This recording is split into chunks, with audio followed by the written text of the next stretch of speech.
What's going on, guys? Bart here with Tully Television. Thank you all for stopping by, liking, commenting, sharing all that beautiful YouTube stuff. Every interaction that you give us is highly appreciated here by everyone behind the scenes, in front of the camera. I hope that we can continue to entertain you, make you laugh, make you wonder, make you ponder, all that great stuff. Today we are getting into the Last of Us episode 3. Man, I tell you, if you are a fan of the game and have played the game, you are going to be a fan of this show. This issue, I always say issue when I'm talking about shows and episodes, when I'm talking about comic books. Cross that, reverse it. um, in this episode, it's entitled "Long, Long Time," which is in reference to a song from back in the day that basically is saying that she's gonna love you for a long, long time. This episode was directed by Peter Hora, Hoar. Writers Neil Druckmann, Craig Manson. Um, of course, we got Pedro Pascal as Joel, Bella Ramsey as Elle. In this episode, we get Nick Offerman as Bill and Murray Bartlett as Frank. We pick up basically Joel and Elle in the woods, recouping their energy from the end of the last episode where we lost Tess. She sacrificed herself after she became infected along on the mission. Now, basically, they make an arrangement where once we get to a certain point, that's where I'm gonna just leave you because I need to go find my brother and this and that. And she agrees, like, yeah, whatever the case may be, let's just finish this up so I can get to where I need to get to. Then we, for the next majority of the episode, concentrate on Bill and Frank. Okay, Bill initially lived in this nice little neighborhood that the government came and took all the neighbors out of there. But when they were searching his house, he was able to hide in an underground bunker that he had secretly built in his house, and the military did not come across this hidden bunker in his home. And he was able to live freely in that neighborhood, undetected for basically all the time that we've been dealing with over the last 20 years, from when the outbreak began to the present day, where we see Joel and Elle trying to find the Fireflies. We initially see him being one of these doomsday prepper, survivalist type of guys, where he has a bunch of weapons. He was able to set up traps and electrical fences around his property. He was able to break into the gas company mainframe there physically at the gas station to have the gas still running, the electricity still running. Very smart fella. As time went on, he basically had the run of the town to himself. He was eating good, regular showers, regular bed, living in a home. Uh, it's as if nothing else happened except for that when you go out to re up on supplies, you're going to come across some infected zombies. But I think what has helped him was that he was basically in the middle of nowhere.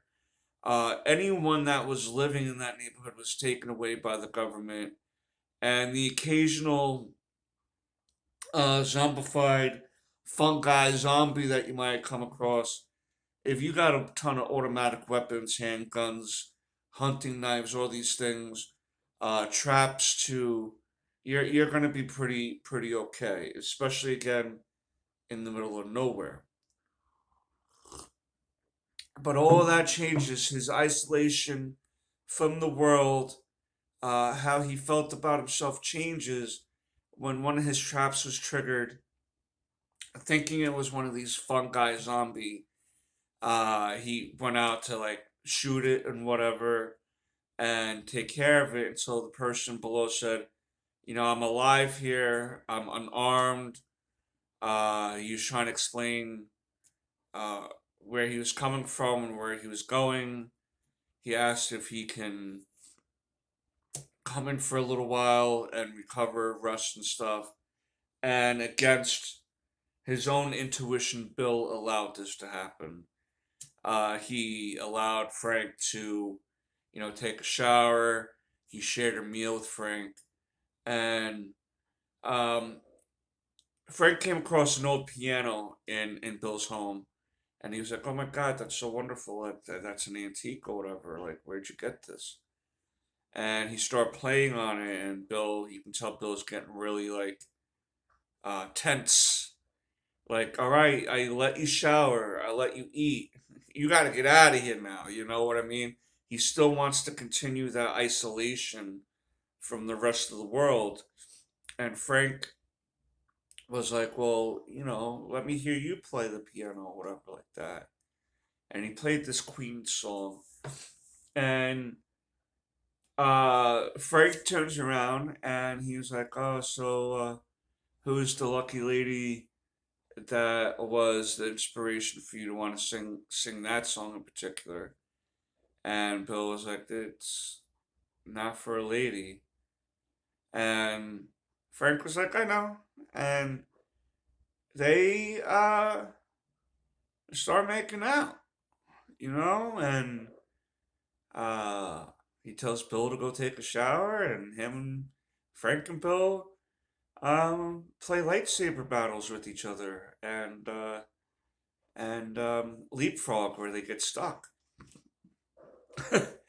And I will say that we then follow the love story of Bill and Frank over the next few years as Frank is able to have Bill lower his guard, his walls that he has built, by allowing Joel and Tess to work with them.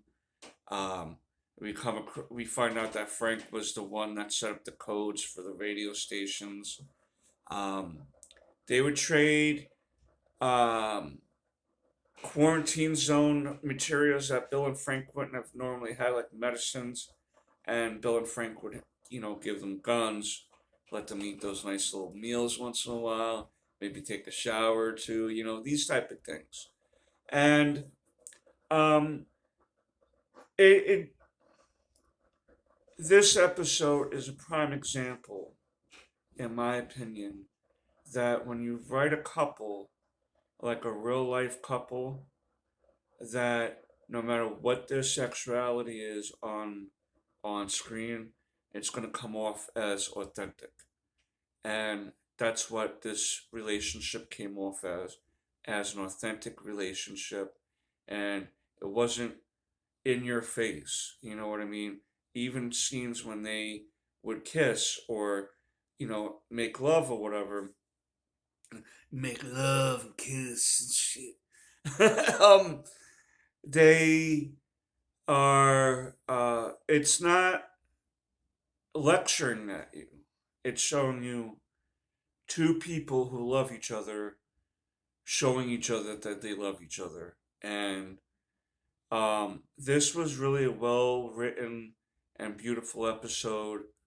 I don't normally get emotional during movies or television shows too much, but the end of this episode really got to me, man. It really got to me. Um, but we see basically at one point, Bill and Joel talk about their feelings about the world as Tess and Frank are, discussing plans. Uh, they're very much the same people, Joel and Frank, because they are the ones that got to stay hard and do what needs to be done in this world. So people like Frank and Tess can continue to have hope, even if I don't have hope.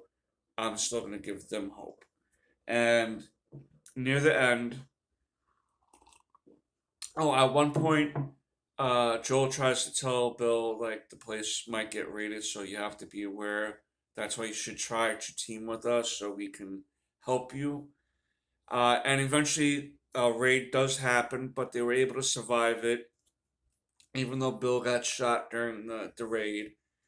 Um, he recovered, and then finally, near the end of the episode, we see Bill and Frank as old men because they're going, they're doing time jumps throughout the episode. And finally, we see Frank and Bill as old men. And Frank is in a wheelchair. He's kind of all gnarled up, um, either through some type of Parkinson's or nerve damage and such. And he's at the end of his life, so to speak. And so is Bill, basically. He's an old man, too. He's walking with a limp probably ever since he got shot in the side. And it's probably harder and harder to do the things around the neighborhood that you want to do. But finally, Frank approaches Bill, uh, and he's like, I want this to be my last day, Bill, and I want you to allow me to have this as my last day. I don't want to live like this anymore. I don't want to live in pain anymore. I felt like I've lived a great full life with you. Maybe there are some things that I wish we could have still done, but Father Time still remains undefeated. You know what I mean? And he gave Bill a pack of probably something like oxycodone or something to where it was like a bag like this, a Ziploc bag like this, and it was like a third full of pills. So if those were like sleeping pills, they were definitely going to you know off you. And he wanted Bill to crush him up, put him in a glass of wine, and he's like, "I'll drink the wine, knowing that you put that in there." And they have a great day. They go have a nice breakfast. They go get married at the boutique. They have a nice dinner together, and then finally, uh, Bill doesn't want to do this, but Bill has come up with a solution um, to not necessarily stop him, but he gives Bill the bag of pills crushed up into the glass of wine. And then Frank drinks the wine, he guzzles it for no coming back. He's like, I'm not coming back from this. And then Bill, a few moments later, guzzles his wine, and Frank he was like, I too put pills into my wine bottle, um, glass, and enough to take out a horse. He was like, so if you're going, I'm going with you. We're going together. And Frank initially was like, I don't agree with what you did, but at the same time, I love you for what you did because it's tragically romantic. And I think that Frank realized, because Bill was like, you were my purpose. There's no more purpose without you. And I'm old. I'm satisfied with, how things went with our lives together. I'm glad that I saved you because in saving you, it saved myself. And yeah, yeah, this episode really hit me. But yeah, that's it. Episode 3. Joel and Elle come and find the letter that Bill left, explaining don't come into the bedroom. We left the window open so the house wouldn't stink. Take what you need, whatever food, whatever weapons. If you need, guys need to stay here for a few days. wash up this, that, the other thing. Go for it because we're not going to need it anymore. And then uh, basically, Joel sees that there's a truck available and decides to go to Wyoming to find his brother who's in the Fireflies. Decides to tell Elle, I'll bring you with me. So when we get to my brother, he'll tell you where to go from there, or have us drop you off where they are, and then my brother and I can just go back to what we were doing. And she agrees with that, and then they head out, uh, setting forth on a new part of their journey, new chapter with a new understanding of each other. Maybe they're not too sure of their pasts or their motivations and why they do what they do, but they're going together on a unified front from this point on, and that's where the episode ends. I will say that this episode is a 9 out of 10. The best episode, in my opinion, so far. The only nitpick I'm going to have is how does Gas stay so fresh after so many years of getting degraded? You know what I mean? But that's always a nitpick. Not something that needs to totally ruin a whole show. But that's my thoughts on The Last of Us episode 3. A long, long time. You let me know what your favorite part of this episode is, or your favorite episode or favorite part of this show is so far. And until next time, peace, Snookums.